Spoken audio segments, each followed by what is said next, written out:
Thank you so much. It's wonderful to see so many friends, family, especially wonderful to be here on the beautiful Mead Ranch. And thank you so much, Brad and Kate, for that wonderful introduction. We really are in God's country, and it's wonderful to welcome so many here.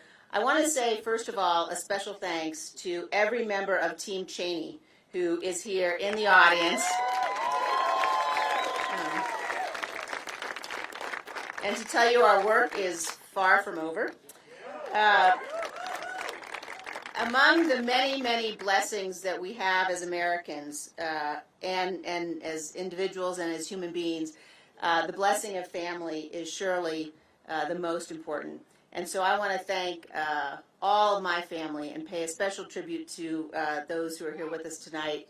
My mom and dad, Dick and Lynn Cheney.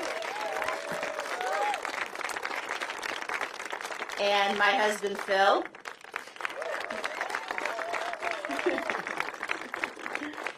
And 4 of our 5 kids are here. Katie and Gracie and Philip and Richard are all here tonight. And Elizabeth is starting law school today, so we'll have another generation carrying on dedication to the Constitution and to our freedom. A little over a year ago, I received a note from a Gold Star father. He said to me, "Standing up for truth honors all who gave all." And I have thought of his words every single day since then. I've thought of them because they are a reminder of how we must all conduct ourselves. We must conduct ourselves in a way that is worthy of the men and women who wear the uniform of this nation, and in particular of those who have given the ultimate sacrifice. This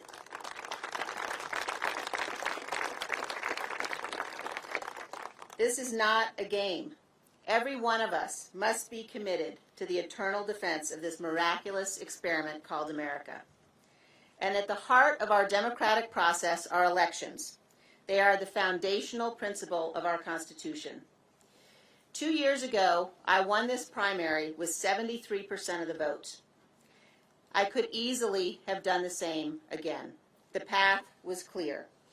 But it would have required that I go along with President Trump's lie about the 2020 election. It would have required that I enable his ongoing efforts to unravel our democratic system and attack the foundations of our republic. That was a path I could not and would not take.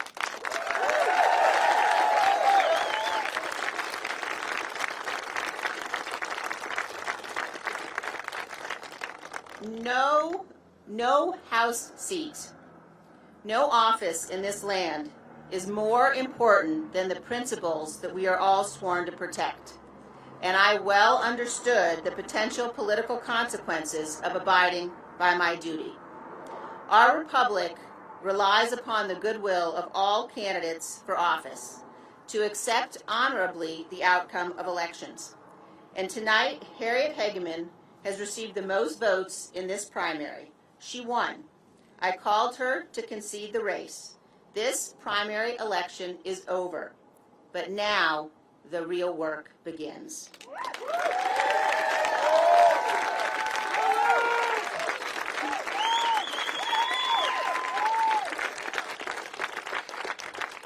The great and original champion of our party, Abraham Lincoln, was defeated in elections for the Senate and the House before he won the most important election of all. Lincoln ultimately prevailed, he saved our Union, and he defined our obligation as Americans for all of history. Speaking at Gettysburg of the great task remaining before us, Lincoln said that we here highly resolve that these dead shall not have died in vain, that this nation, under God, shall have a new birth of freedom, and that government of the people, by the people, and for the people shall not perish from this earth. As we meet here tonight, that remains our greatest and most important task. Most of world history is a story of violent conflict, of servitude and suffering. Most people in most places have not lived in freedom. Our American freedom is a providential departure from history. We are the exception. We have been given the gift of freedom by God and our founding fathers. It has been said that the long arc of history bends toward justice and freedom. That's true, but only if we make it bend. Today, our highest duty is to bend the arc of history, to preserve our nation and its blessings, to ensure that freedom will not perish, to protect the very foundations of this constitutional republic. Never in our nation's 246 years have we seen what we saw on January 6th. Like so many Americans, I assumed that the violence and the chaos of that day would have prompted a united response, a recognition that this was a line that must never be crossed, a tragic chapter in our nation's history to be studied by historians to ensure that it can never happen again. But instead, major elements of my party still vehemently defend those who caused it. At the heart of the attack on January 6th is a willingness to embrace dangerous conspiracies that attack the very core premise of our nation, that lawful elections, reviewed by the courts when necessary and certified by the states and electoral college, determine who serves as president. If we do not condemn the conspiracies and the lies, if we do not hold those responsible to account, we will be excusing this conduct, and it will become a feature of all elections. America will never be the same. Today, as we meet here, there are Republican candidates for governor who deny the outcome of the 2020 election and who may refuse to certify future elections if they oppose the results. We have candidates for Secretary of State who may refuse to report the actual results of the popular vote in future elections. And we have candidates for Congress, including here in Wyoming, who refuse to acknowledge that Joe Biden won the 2020 election and suggest that states decertify their results. Our nation is barreling once again towards crisis, lawlessness, and violence. No American should support election deniers for any position of genuine responsibility, where their refusal to follow the rule of law will corrupt our future.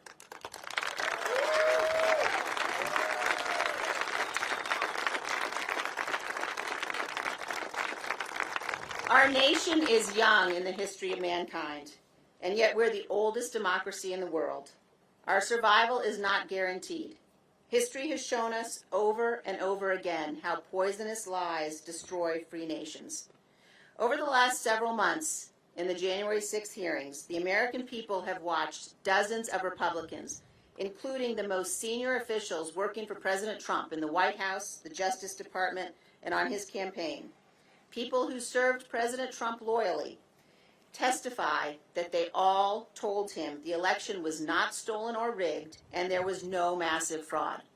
That's why President Trump and others invent excuses, pretexts, for people not to watch the hearings at all. But no citizen of this republic is a bystander. All of us have an obligation to understand what actually happened. We cannot abandon the truth and remain a free nation. To believe Donald Trump's election lies, you must believe that dozens of federal and state courts who ruled against him, including many judges he appointed, were all corrupted and biased, that all manner of crazy conspiracy theories stole our election from us, and that Donald Trump actually remains president today. As of last week, you must also believe that 30 career FBI agents who have spent their lives working to serve our country abandoned their honor and their oaths and went to Mar-a-Lago not to perform a lawful search or address a national security threat, but instead with a secret plan to plant fake incriminating documents in the boxes they seized. This is yet another insidious lie. Donald Trump knows that voicing these conspiracies will provoke violence and threats of violence. This happened on January 6th, and it's now happening again. It is entirely foreseeable that the violence will escalate further. Yet he and others continue, purposely, to feed the danger. Today, our federal law enforcement is being threatened. A federal judge is being threatened. Fresh threats of violence are arising everywhere. And despite knowing all of this, Donald Trump recently released the names of the FBI agents involved in the search. That was purposeful and malicious. No patriotic American should excuse these threats or be intimidated by them. Our great nation must not be ruled by a mob provoked over social media.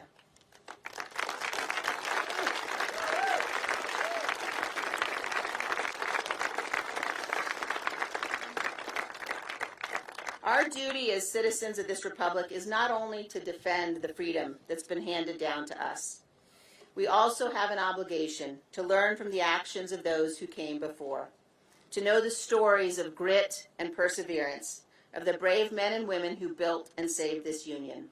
In the lives of these great Americans, we find inspiration and purpose. In May of 1864, after years of war and a string of reluctant Union generals, Ulysses S. Grant met General Lee's forces at the Battle of the Wilderness. In 2 days of heavy fighting, the Union suffered over 17,000 casualties. At the end of that battle, General Grant faced a choice. Most assumed he would do what previous Union generals had done and retreat. On the evening of May 7th, Grant began to move. As the fires of the battle still smoldered, Grant rode to the head of the column. He rode to the intersection of Brock Road and Orange Plank Road. And there, as the men of his army watched and waited, instead of turning north back towards Washington and safety, Grant turned his horse south toward Richmond and the heart of Lee's army. Refusing to retreat, he pressed on to victory. Lincoln and Grant and all who fought in our nation's tragic Civil War, including my own great-great-grandfathers, saved our Union. Their courage saved freedom. And if we listen closely, they are speaking to us down the generations. We must not idly squander what so many have fought and died for. America has meant so much to so many because we are the best hope of freedom on earth. Last week in Laramie, a gentleman came up to me with tears in his eyes. "I'm not an American," he said, "but my children are. I grew up in Brazil. I know how fragile freedom is, and we must not lose it here." A few days ago, here in Jackson, a woman told me that her grandparents had survived Auschwitz. They found refuge in America. She said she was afraid that she had nowhere to go if freedom died here. Ladies and gentlemen, freedom must not, cannot, and will not die here.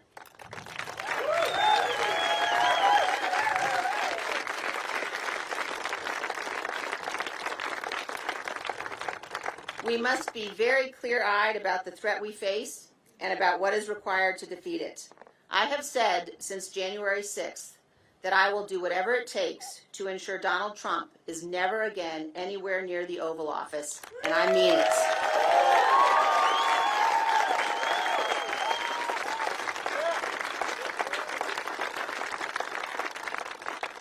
This is a fight for all of us together.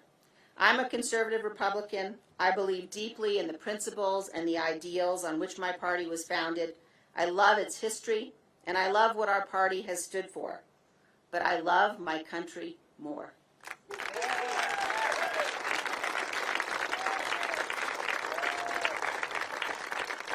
So I ask you tonight to join me. As we leave here, let us resolve that we will stand together, Republicans, Democrats, and Independents, against those who would destroy our republic. They are angry and they are determined, but they have not seen anything like the power of Americans united in defense of our Constitution and committed to the cause of freedom. There is no greater power on this earth, and with God's help, we will prevail. Thank you all. God bless you. God bless Wyoming. God bless the United States of America.